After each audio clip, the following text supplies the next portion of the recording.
Yestermorrow is 30 plus years in the making, and within that history of people being involved in design build education, there's constantly been this conversation that this kind of education would be really great if it could happen in the college atmosphere. And so I think the origins of the design build program are as old as the school, honestly. More recently though, myself and 2 other colleagues wrote a prospectus that was an evolution of the Natural Building Intensive, which was a long-term program that Yestermorrow was offering that was mostly build, but it was ambitious. There was no design component. And so we wrote in that prospectus that we felt like it needed to be a little bit longer. It needed to have the kind of rigor that a college level program has, and it needed to have a design component. I guess it offers something that is hard to get in a classroom, certainly, and kind of, I mean, really in any sort of like academic institution today, even if, I've studied engineering at Pomona a little bit, but, was in the wood shop every once in a while, but, really, I wasn't like learning so much how to build things. I was learning how to follow a set of plans and how to execute, how to realize something that was already designed for me. And so I wanted not only the freedom in the studio, but the freedom in the wood shop and everywhere in between to develop a sense of design, develop a sense of build, and develop a sense of how they both come together. Well, I think coming from a background in architecture, I think it's a pretty unique opportunity for architecture students to really experience sort of like the realities of the building process, and to be able to sort of make that communication or that connection between what we design and how we make things, and to have the experience of allowing the a design and the build, the construction, and the design process to inform each other is sort of invaluable. Built for a few years and I liked it, and that's kind of why I'm going to school, is because I want to be able to design and build. And there was a poster on one of my studio doors, and went and talked to Steve Bedane, who's actually been with Yestermorrow for a while, and he said it would be a good opportunity. I think the idea of design build is to be confident in both building and designing. So when you design something, you already kind of know what it means to build it, and so it informs your design process. So getting into design build program was very appealing for me to learn both sides of the process.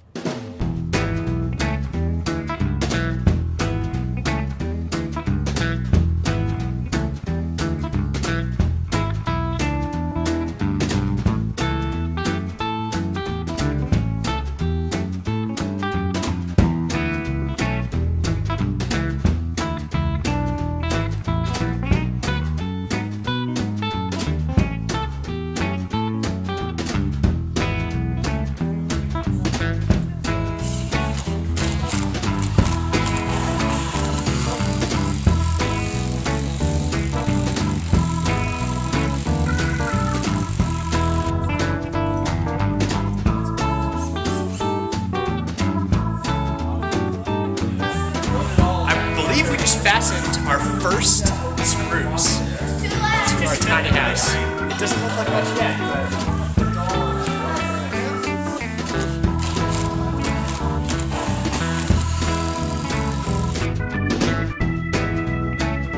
but we are just in the process of laying our first floor joist onto our tiny house here, and doing a nice job of trying to lay everything out accurately and putting all our crowns in the proper position, and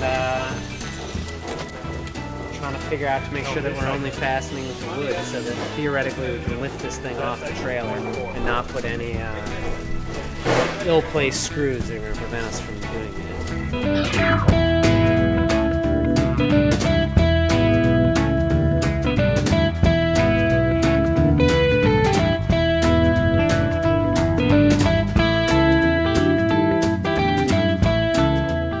Right now it's just a really big movement in sustainability and in learning how to live within your means rather than outside of your means, and just kind of narrowing down what you need and what you don't need, and living more sustainably and living within a tighter unit. I would say it's more than a fad. It's gained enough traction that I think you can say that, honestly. Even as we're building this tiny house right now, I've encountered so many people who are wanting to build their own and who are involved in that sort of process. And what it seems to me, and especially post-Lehman fallout, when people are, I guess the concept of owning your own home is really being tested. And also, when I think we reflect historically that the average square foot of the home has more than doubled for a typical family. It puts into question, I think, a lot of the values that we've been holding about what it means to have a home. And so it becomes relevant now in that it's a question of affordability, and it's a question of accessibility. So we have completed all our floor framing for our kitchen and our living room.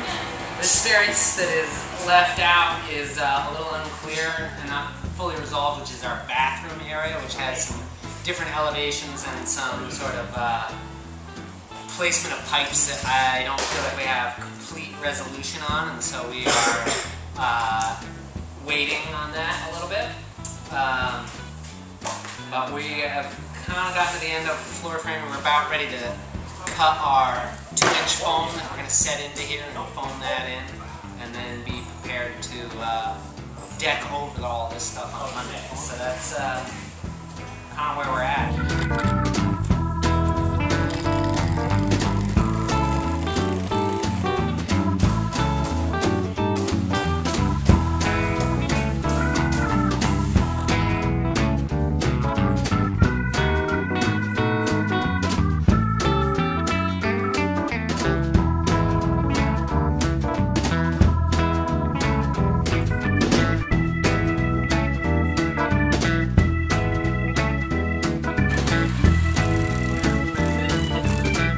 I've been a part of a few builds up in Canada where I came in late and I was just sort of being told what to build and never really sort of understood the whole picture. And what this program offered was sort of, you start from scratch, you build up, and then you eventually build what you design. And that's something that I'd never had before. So it was this sort of full compass experience that I was able to get here but nowhere else.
Tiny houses are relevant for especially the younger generation, because I feel like the younger generation tends to be more of a transient generation, and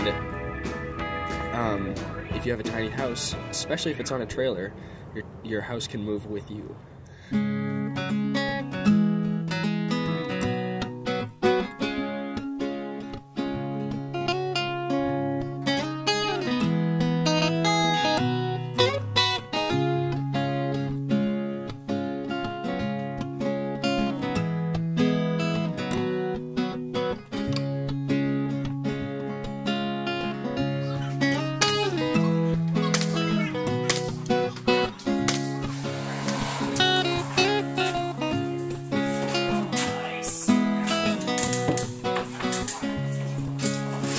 Today is the big excitement, I think, is going to be framing the bathroom walls. So we'll really get a sense of the shape, and that's what Ruby here is doing.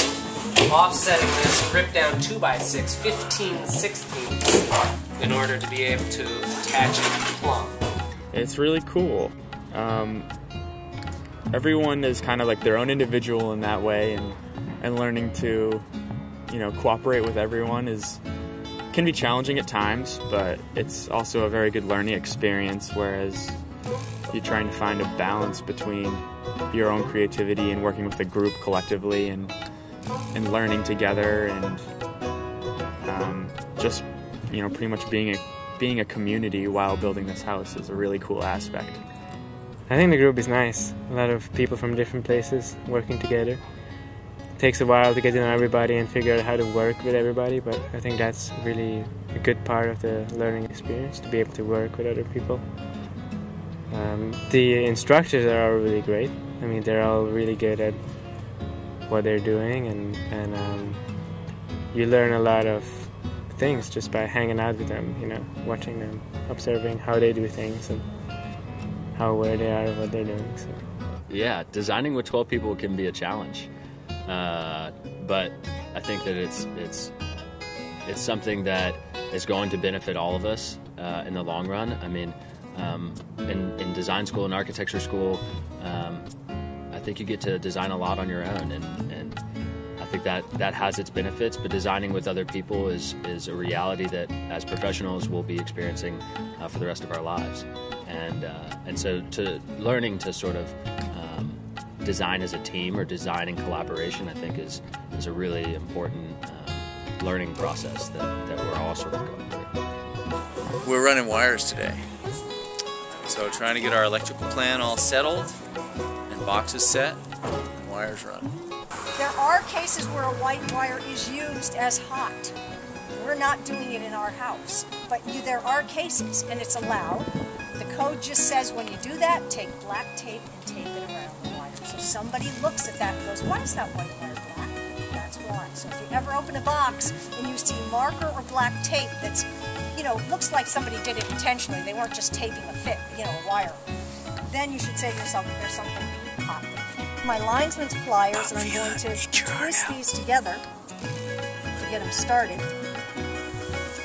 Then the hole is in here so that it slides over, and twist these two wires together. I put in all these outlets, so we jigged inside would put in these, and we're running the wires so you can run this. You guys are running wires, drilling holes into the studs. Check it out.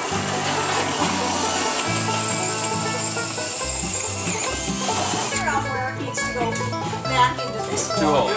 Adjustable wrench, have you? No, not. I'll let you know.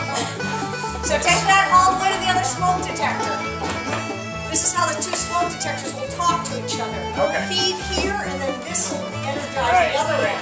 Right. And if that one goes off, it will send a signal back to this one. Building sustainably on a trailer turns out to be a lot more difficult than I thought it was going to be initially, because you have to worry about all the weight restrictions of your trailer, and then also fit in as many sustainable products as you can find into that. And we ended up going with rigid foam insulation, which isn't very sustainable if you look at it from like a broad perspective. But we got recycled rigid foam insulation, so that helped a lot.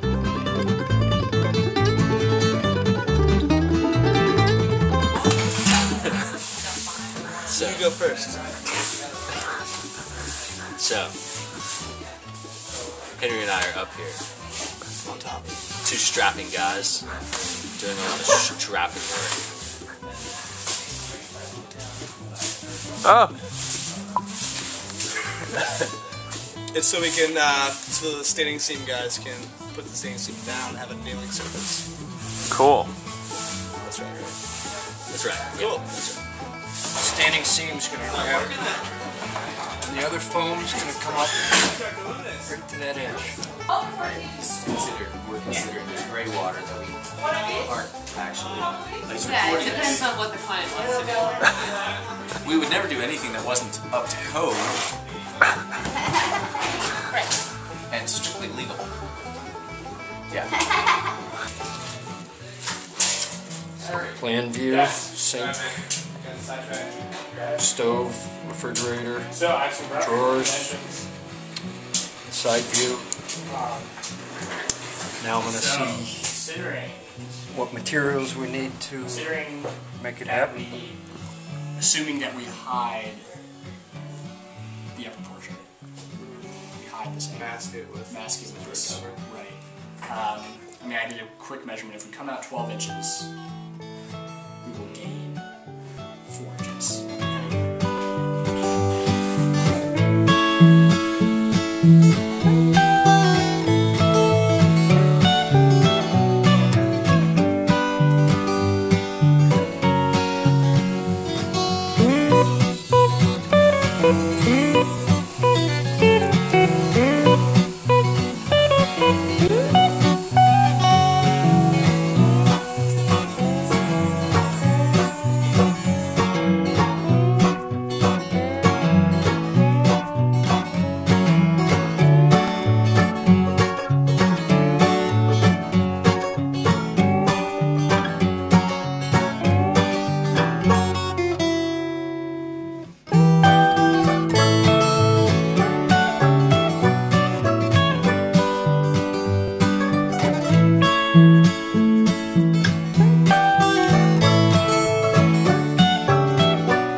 Well, I guess I could, but then I see that faster.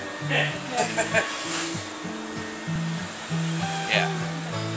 Which if I can avoid seeing the fastener, why not? Yeah. Whereas he can fasten here and here. This gets covered afterward by his next piece. Cedar goes over the other part. Oh, Cedar goes over the piece. I think we are. We're definitely doing metal. Yeah, definitely. Up there, that was always my understanding, on the edge of that. The idea now is, well, heck, let's wrap the whole thing.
what in the Japanese culture is called shoshugiban, which is a old technique of charring wood, and they generally use cedar. We are using eastern white cedar here, and what this does is it fireproofs as well as weatherproofs as well as insect-proofs the wood. So what we're doing here is we're charring it with a flamethrower, after which we brush it all down with a wire brush, clean it off with a rag, and then finally we're going to be putting a coat of dark oil, Penifin Verde, which is a green product, which has a very low VOC content on it to seal the wood. And this should last up to 3 years between coats and look really awesome on the exterior of our house.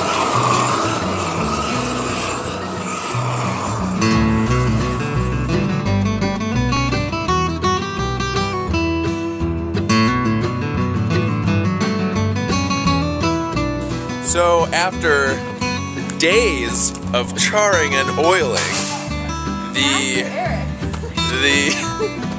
charred wood is finally coming into fruition and being put onto our house. Beautiful, if you ask me. What do you think of the charred wood? I think that it looks stunning next to my green scarf. Oh, wow.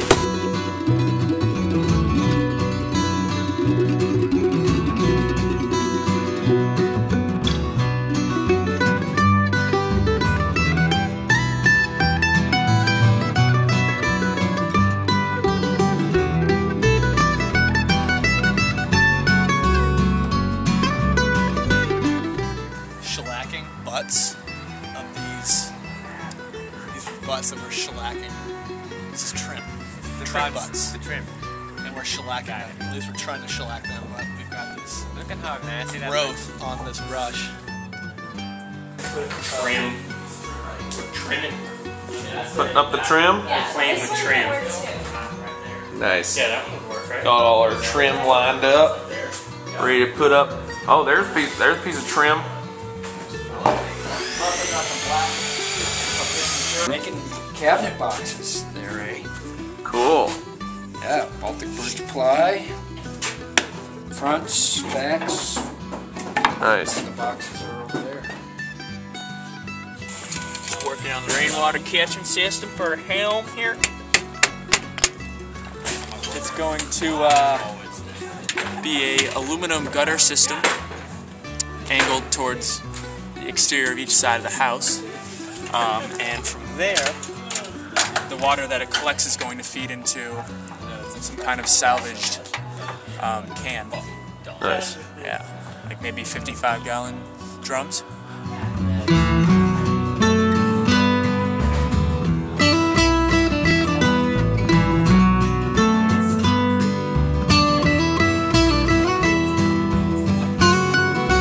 So we designed some luminaires, some one-of-a-kind luminaires for the tiny house. Basically, they're black iron plumbing. They'll be fixed up into the ceiling with some steel plates. Basically, they'll be wired. This one will have, as of right now, two light bulbs. Can have as many as we want to give it, and it just kind of lets the parts inform its design rather than having like a set forward design. So nothing is, it's more of a design build than a lot of the other projects in here. So we don't have any designs or blueprints or anything set for these.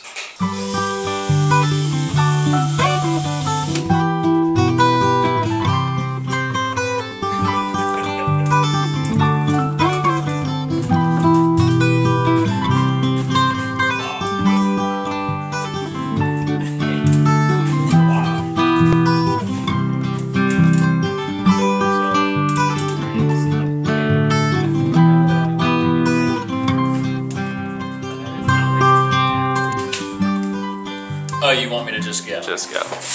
Well, the door. I can never take you seriously. The door is 56 by 91 inches. It covers the bathroom and creates privacy. The track that the door slides on actually goes the entire length of the tiny house. So it also acts as a movable partition within the house. The door and the track are made out of steel and wood. The wood we used is reclaimed. It used to be really thick, old Doug fir flooring, and we milled it down, and it's really beautiful now. There's one piece that we left with the original finish to kind of show sort of like what it used to be. Yeah, that's about it.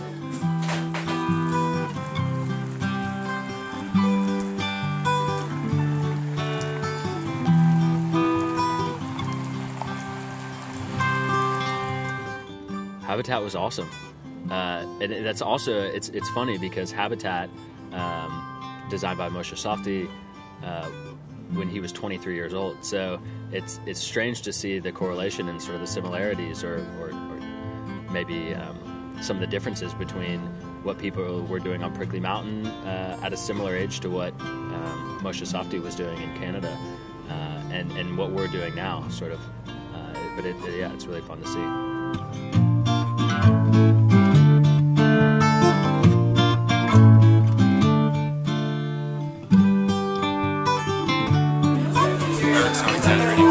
Montreal Eatery and Beerery. Mobile, eat your heart out.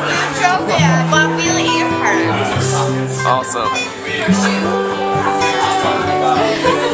Hey guys. Hey, Say what's up? What's up? How's everything?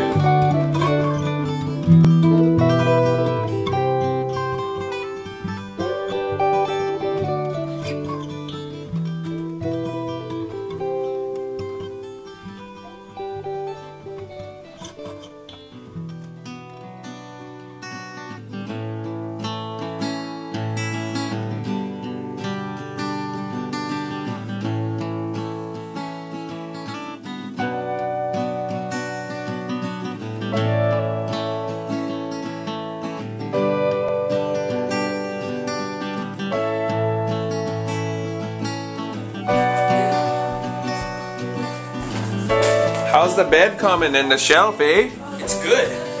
Good. It's really good. Well, show me the shelf. Oh, this is a bookshelf. Cool. Excuse me, let me take my earplugs out. It looks Stud bay bookshelf, and it's going to get trimmed just like these windows. nice, dude. And you're standing on what is to be the bed.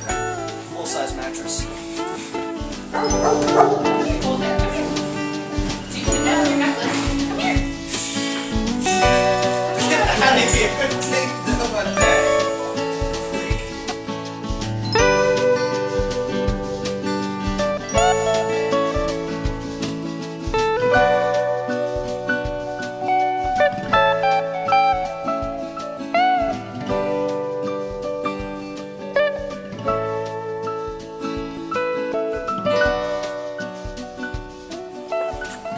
Well, I tell you what. Right now, we just made this little modern burner house right here, so all them pretty people can come watch the Tweetsters.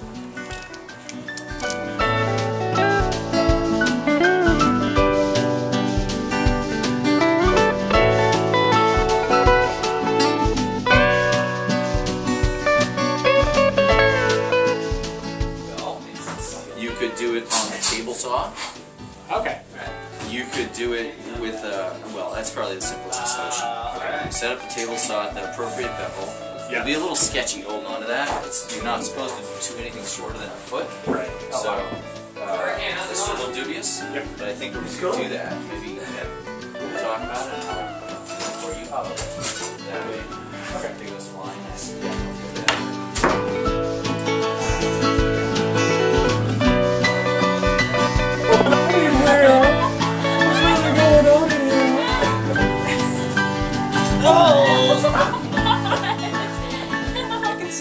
I can see this perspective.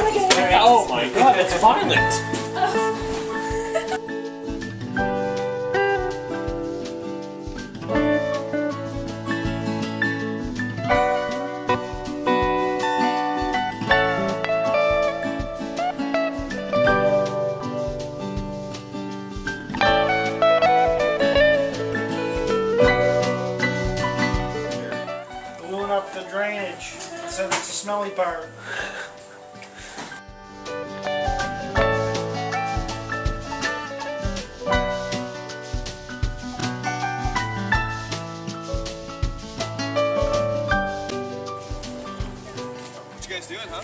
You guys taking some film? Video? What you guys doing? Oh, hey. Hey. Is that one of them little handheld deals? You're in my... God, you're out of my way. Get out of my way. Excuse me, do you have a press pass? Got it.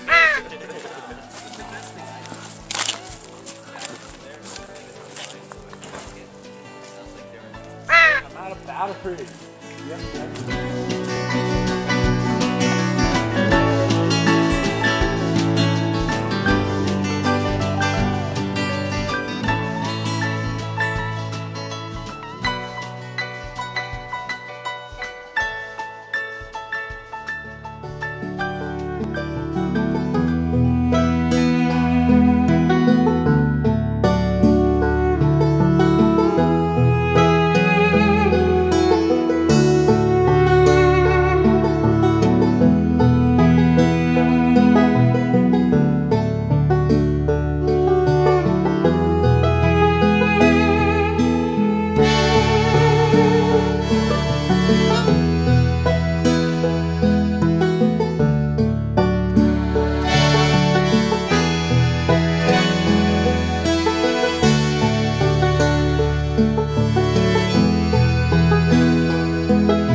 Up here is an